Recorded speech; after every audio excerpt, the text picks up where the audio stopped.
नमस्कार, मैं हूं प्रीति सिंह और आप देख रहे हैं हल्ला बोल न्यूज। चलिए बिना देर किए शुरू करते हैं आज की 10 बड़ी खबरें।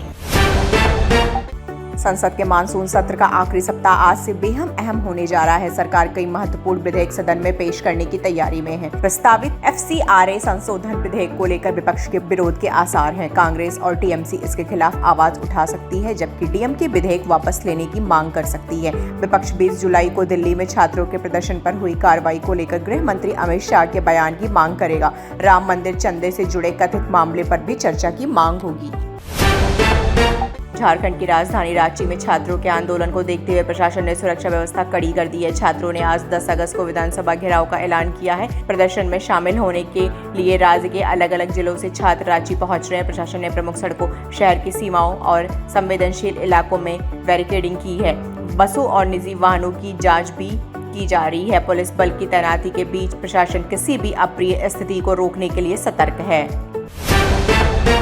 हैदराबाद की नालासार यूनिवर्सिटी ऑफ लॉ में प्रस्तावित दीक्षांत समारोह को लेकर विवाद सामने आया है। विश्वविद्यालय के कुछ छात्रों ने सुप्रीम कोर्ट के मुख्य न्यायाधीश जस्टिस सूर्यकांत को मुख्य अतिथि बनाए जाने का प्रस्ताव का विरोध किया है। छात्रों ने कुलपति, रजिस्ट्रार और प्रोफेसरों को ईमेल भेजकर अपनी आपत्ति दर्ज कराई है। छात्रों का सवाल है कि मुख्य अतिथि के चयन से पहले विश्वविद्यालय समुदाय से सलाह क्यों नहीं ली गई। इस पूरे मामले ने विश्वविद्यालय में प्रशासनिक निर्णय लेने की प्रक्रिया और छात्रों की भागीदारी को लेकर बहस छेड़ दी है। अब सबकी नजर विश्वविद्यालय प्रशासन के अगले कदम पर है।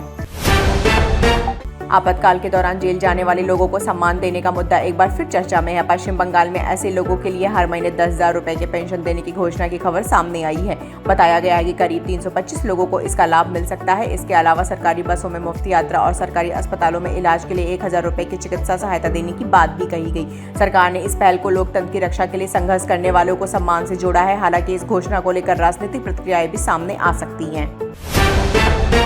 केरल में स्वतंत्रता दिवस समारोह के दौरान वंदे मातरम के पूरे गायन को लेकर राजनीतिक विवाद बढ़ गया है। राज्य में जारी निर्देशों को लेकर राजनीतिक दलों के बीच आरोप प्रत्यारोप तेज हो गए हैं।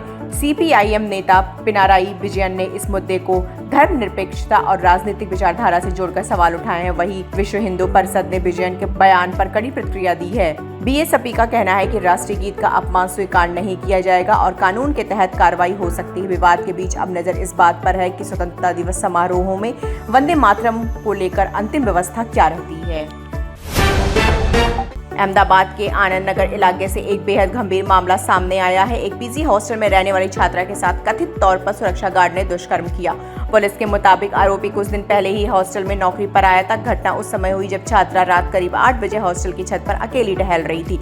आरोप है कि विरोध करने पर आरोपी ने वायर से उसका गला दबाने की कोशिश की। पुलिस ने CCTV फुटेज की जांच के बाद आरोपी गार्ड को गिरफ्तार कर लिया और पीड़िता को इलाज के लिए अस्पताल में भर्ती कराया गया है। मामले की जाँच जारी है। भारत और रूस के बीच सीधे रेल संपर्क को लेकर एक नया प्रस्ताव सामने आया है। रिपोर्ट के मुताबिक रूस भारत तक जमीन के रास्ते रेल नेटवर्क विकसित करने के विकल्प पर विचार कर रहा है। प्रस्तावित मार्ग मध्य एशिया और ईरान सहित कई देशों से होकर भारत तक पहुंच सकता है। ऐसा होने पर दोनों देशों के बीच व्यापारिक संपर्क को बढ़ावा मिल सकता है और समुद्री मार्गों पर निर्भरता कुछ हद तक कम हो सकती है। मध्य पूर्व और लाल सागर क्षेत्र में समुद्री सुरक्षा चुनौतियों के बीच वैकल्पिक व्यापार मार्गों की जरूरत बढ़ी है। हालांकि इस प्रस्ताव को अमल में लाने के लिए कई देशों के सहयोग और व्यापक बुनियादी ढांचे की जरूरत होगी। देश के कई हिस्सों में मानसून एक बार फिर सक्रिय है। मौसम विभाग ने उत्तर प्रदेश, बिहार, राजस्थान, मध्य प्रदेश, उड़ीसा और दिल्ली NCR समेत 16 राज्यों में अगले 24 घंटे के दौरान भारी बारिश की संभावना जताई है। बंगाल की खाड़ी में बने दबाव के कारण बारिश का दौर तेज हुआ है। उत्तराखंड, हिमाचल प्रदेश और जम्मू कश्मीर में भी भारी बारिश के साथ भूस्खलन का खतरा बना हुआ है। राजस्थान में रविवार को कई इलाकों में जोरदार बारिश हुई और सोमवार को भी तेज बारिश की संभावना है। दिल्ली में पिछले 8 दिनों में 1 महीने के बराबर बारिश दर्ज होने की बात सामने आई है।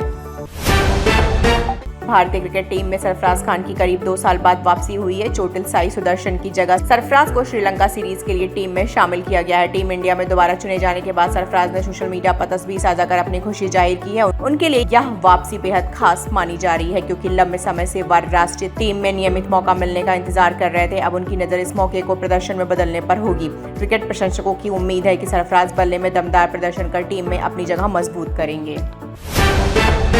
क्विज शो कौन बनेगा करोड़पति का 18वां सीजन आज से दर्शकों के सामने आने जा रहा है। इस बार शो के फॉर्मेट में कई बदलाव किए गए हैं। सबसे खास बदलाव लाइफलाइन को लेकर बताया जा रहा है। अब प्रतियोगियों को लाइफलाइन हासिल करने के लिए भी मेहनत और रणनीति दिखानी होगी। शो के निर्देशक अरुण शेष कुमार के मुताबिक आज के दौर में जानकारी मोबाइल और इंटरनेट के जरिए आसानी से उपलब्ध है, इसलिए सिर्फ सही जवाब देना ही चुनौती नहीं है। नए सीजन में प्रतियोगियों को ज्यादा सोच समझकर फैसले लेने होंगे। ऐसे में देखना दिलचस्प होगा कि दर्शक और कंटेस्टेंट नए गेम प्ले को कितना पसंद करते हैं। अक्षय कुमार की film Welcome to the Jungle की थिएट्रिकल रन अब खत्म हो चुका है। अहमद खान के निर्देशन में बनी यह multi starrer action adventure comedy film इस साल की चर्चित फिल्मों में शामिल रही। रिपोर्ट्स के मुताबिक फिल्म ने बॉक्स ऑफिस पर अच्छा प्रदर्शन किया और 2026 की सबसे ज्यादा कमाई करने वाली बॉलीवुड फिल्मों में अपनी जगह बनाई। इससे पहले अक्षय कुमार की भूत बंगला भी दर्शकों का ध्यान खींच चुकी है। वेलकम टू द जंगल में बड़े स्टार कास्ट और कॉमेडी के साथ एक्शन का तड़का देखने को मिला। अब फिल्म के अंतिम बॉक्स ऑफिस कलेक्शन पर सबकी नजर है। तो ये थी अब तक की 10 बड़ी खबरें। देश विदेश की ताजा तरीन खबरों से जुड़े रहने के लिए देखते रहिए हल्ला बोल न्यूज। हर खबर पर हल्ला बोल।